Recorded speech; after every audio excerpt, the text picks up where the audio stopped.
Hello friends, welcome to our channel. இன்னைக்கு கொஞ்சம் நம்ம என்ன ரெசிபி பார்க்க போறோம்னா, குக் வித் கோமாளியில் அக்ஷய் கமல் பண்ண பாதாம் அல்வா எப்படி பண்றதுன்னு பார்க்கலாம். அரை கப் அளவுக்கு நான் பாதாம் எடுத்திருக்கேன். பாதாம் பாத்தீங்கன்னா ஏற்கனவே ஒரு 2 மணி நேரம் 3 மணி நேரம் தண்ணியில ஊற வச்சுட்டு அதுக்கப்புறமா அதோட தோல் எடுத்துட்டு சேர்த்திக்கோங்க. அடுத்தது பாத்தீங்கன்னா ஒரு அரை கப் அளவுக்கு பால் சேர்த்திக்கோங்க. இப்போ இது எல்லாத்தையும் நல்லா பேஸ்டா அரைச்சு எடுத்துக்கோங்க. ஒரு 2 ஸ்பூன் அளவுக்கு நெய் சேர்த்திக்கோங்க. நெய் வந்து நல்லா சூடாயிடுச்சு. அடுத்தது கொஞ்சம் பாதாம் சேர்த்திக்கோங்க.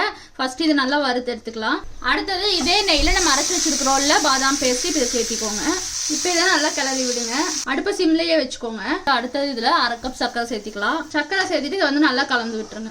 இந்த ஸ்டேஜ்ல உங்ககிட்ட குங்குமப்பூ இருந்துச்சுன்னா அதை ஒரு 2 ஸ்பூன் பால்ல கலந்து சேர்த்திக்கோங்க. குங்குமப்பூ என்கிட்ட இல்லாதனால நான் என்ன பண்றேன்னா எல்லோ ஃபுட் கலர் லைட்டா சேர்த்திக்கிறேன். அடுத்து இதுல ஒரு 1/4 ஸ்பூன் அளவுக்கு ஏலக்காய் பவுடர், வறுத்து வச்சுக்கொள்ள பாதாம் இப்போ இதையும் சேர்த்திக்கோங்க. இப்போ இது நல்லா மிக்ஸ் பண்ணி விட்டுருங்க.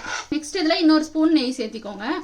அவ்வளோதான், குக் வித் கோமாளியில் அக்ஷய் கமல் பண்ண பாதாம் அல்வா ரெடி ஆயிடுச்சு. நீங்களும் இந்த வீடியோ ட்ரை பண்ணி பாருங்க. ட்ரை பண்ணி பார்த்துட்டு எப்படி இருந்துச்சுன்னு சொல்லுங்க. நம்ம மறுபடியும் அடுத்த வீடியோவில் பார்க்கலாம்.